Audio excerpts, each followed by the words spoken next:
thoughts right now because I'm turning 24 soon and I feel slightly more existential during the weeks leading up to my birthday. Why?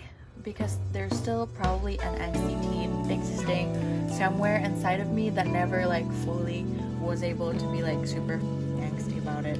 So here I am ruminating in a weird, odd cocktail of nostalgia and disorientation because what the do I do with my life? Because I feel like growing old is so unsettling.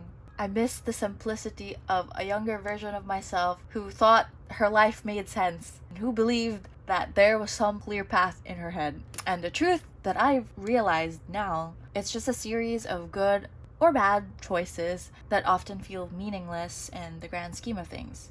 And honestly, I don't think I'm overanalyzing it, or I think I am. And people who feel things quite deeply, like I do, are most haunted by the futility of trying to hold on to some sort of youth or anything really.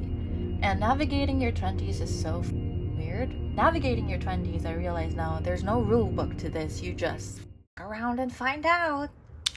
To me, it often feels like floating in this weird, hazy in between where the dreams I had as a kid mix with the thoughts of, is this what I wanted?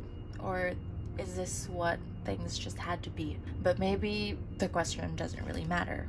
Because maybe nothing really does. But most of the time, I'm reflecting and feeling and simply existing. Because maybe there's a point to all of this, or maybe there's nothing. Maybe there's no point to this at all. It's always been uncomfortable to exist in the tension where you try to find meaning in everything, but also everything feels so meaningless at the same time.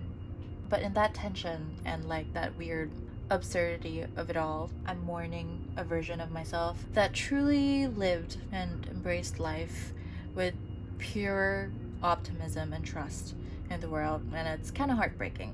It's missing a part of me that embraced life so fully. Now that I'm growing older, being seen as too optimistic is not ideal because the rawness of my emotion would be met with absolute cynicism, at least most of the time. I'm not sure how to end this weird self-soothing monologue that I have. I don't completely know how or what to say because there's both so much and so little to focus on in everything I just said. But I keep coming back to something so simplistic despite everything I said. It's what I tell myself when I'm enveloped in this weird existential dread of it all. It's that everything is gonna be fine. Everything is gonna be fine. Even if it's not, that might just be the biggest lie I could ever tell myself or yourself. But I don't necessarily believe it's a lie. I believe it's how it'll be in the end. Everything will be fine. I will be fine. Even fine might be less of a resolution of a feeling, more so the absence of it. Everything's gonna be fine. Happy birthday to me, I guess.